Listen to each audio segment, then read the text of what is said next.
नेते भरत गोगावले आपल्यासोबत आहेत.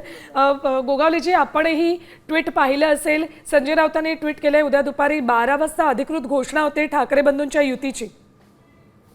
चांगलं आहे, त्यांची युती हो, आघाडी हो, आम्हाला काही अडचण नाहीये. आता आम्ही महायुतीने दाखवून दिलं. काही ठिकाणी आमच्या युती होत्या, काही वन मॅन शो लढले आम्ही लोक, तरी पण आम्ही महाराष्ट्रामध्ये दाखवून दिलं सगळ्यात. गोगावलेजी, तुम्हाला अडचण नाहीये, पण ठाकरे बंधूंना फायदा होईल का एकत्र येण्याचा?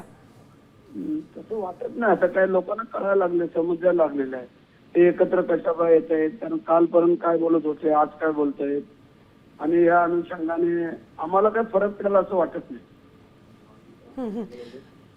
पण का नेमके ठाकरे बंधू 20 वर्षानंतर एकत्र आले असतील, तुम्हाला काय वाटतंय? नाही, काय नाही, चांगले आहे, भाऊ आहेत ते लोक, एकत्र आले तर काय चांगलं आहे. असंच त्यांनी आनंदात राहावं, सुखाने राहावं असं आमचं. गोगावलेजी, काही वेळापूर्वी आम्ही भाजपच्या नेत्यांशी सुद्धा बोललो होतो. त्यांचं असं म्हणणं आहे की हे दोन्ही बंधू मराठी माणसासाठी एकत्र येतोय असं जरी सांगत असले तरी त्यामागचं कारण वेगळं आहे. मराठी माणसासाठी हे दोन्ही बंधू एकत्र येत नाहीयेत. नाही, ते एवढं काय माहिती नाही. आता ते काय आहे, कोणाला पण एकत्र येते वेळेला काही कारण लागतात, तसं मग त्याने कदाचित ते कारण दिलं असावं. ठीक आहे गोगावलेजी, धन्यवाद आमच्याशी बोललात त्याबद्दल. आपल्यासोबत शिंदे सेनेचे नेते मंत्री भरत गोगावले होते.